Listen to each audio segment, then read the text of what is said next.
Bruce Fein, a long-serving member of the Department of Justice, where he served as Associate Deputy Attorney General under President Reagan.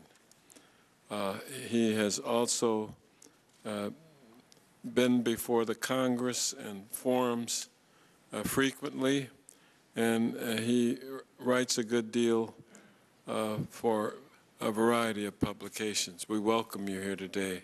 Thank you, Mr. Chairman and members of the committee. In preparing my testimony, I had indulged the rash assumption that I was living under a Republican form of government where titles of nobility were forbidden, and the idea of addressing the President as His Excellency or His Highness had been repudiated more than 2 centuries ago by our first President, George Washington. Much to my surprise, on the eve of this hearing, I discovered that in certain official quarters, there was an insistence on prohibiting pejorative references to President George W. Bush or Vice President Richard Cheney. For example, insinuating they had committed high crimes or misdemeanors. So I puzzled over the dilemma, and then the answer came like an epiphany from Dragnet's Sergeant Friday. I changed the names to protect the guilty.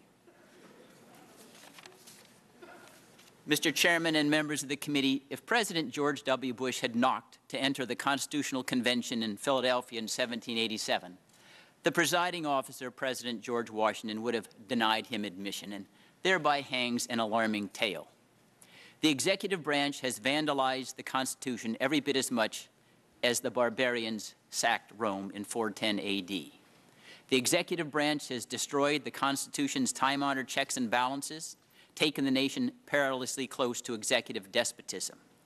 The executive branch rejects the basic philosophical tenets of the United States of America.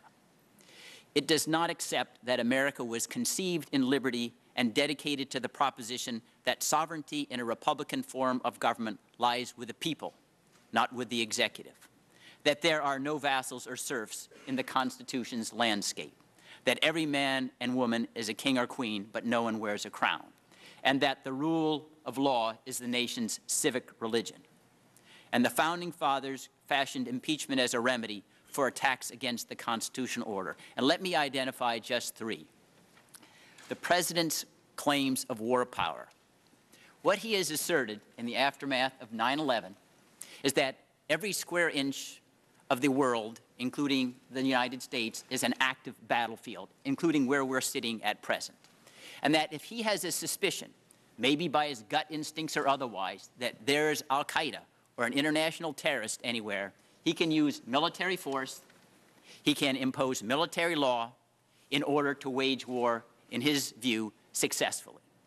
He can invade Iran if he thinks that's necessary to succeed in the war against international terrorism, irrespective of what this branch may do. Now that truly is an alarming power. That means that we all have a sword of Damocles over our head, because any time any president claims that he is fighting international terrorism, he can kidnap, arrest, kill anyone he thinks is an international terrorism. There is no second-guessing him. He doesn't go to court and ask for probable cause, because in wartime you shoot first and ask questions later. Now, it's true he hasn't asserted that authority in the United States. He shot rockets in Yemen, Macedonia, elsewhere, not in the United States yet. But we shouldn't have to wait around until we have a coup before we take protective action. I recall in our own colonial history, in 1766, after the British Parliament had repudiated the Stamp Act because we had protested no taxation without representation, they came back with the Declaratory Act saying, by the way, even though we withheld that tax now, we still have power to regulate you in any matter whatsoever.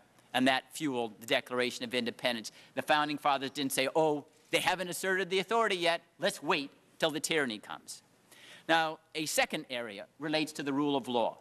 When the President says he's seeking to gather foreign intelligence, he can flout any restriction that this legislative body has placed in the gathering of foreign intelligence. That is what he did after 9/11. Open and notorious, he's confessed. He decided he would flout the Foreign Intelligence Surveillance Act, which placed limits, very modest ones, on the ability to gather foreign intelligence because of 40 years of disclosed abuses by the Church Committee and other committees of this Congress.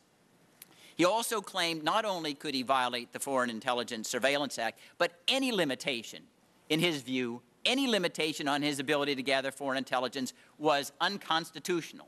Thus, he could kidnap, detain in secret prisons, in violation of limitations, saying, I'm gathering foreign intelligence. He could open mail. He can burglarize homes, all in the name of gathering foreign intelligence, a frightening power. And he has not renounced that to this day. He's also asserted the right to shield what he has done from review and oversight by this body. And just to give an example, if you remember your history, and I know Liz does because she was here like me in Watergate. Watergate brought down President Nixon largely because a former White House counsel in the same position of Harriet Miers, who refused to show up before this committee, related to the Senate Watergate Committee Oval Office conversations he had with the President of the United States. His name was John Dean. And I remember very vividly the entire nation, including you, Mr. Chairman, had your eyes riveted on his testimony. Oh, it would be wrong to pay off the burglars. And that was the reason why we restored the rule of law, because we had testimony about the Oval Office conversations. Exactly the kind of privilege that this president is asserting prevents this Congress from overseeing anything that this president might have done. Mr. Chairman, the gentleman's time has expired. Let me just conclude with deference to Congressman King from a quote by Tacitus, which I think explains the dilemma we confront now. As the Roman Republic degenerated into the Roman Empire and dictatorship, he said, the worst crimes were dared by few, practiced by more, but tolerated by all. Thank you.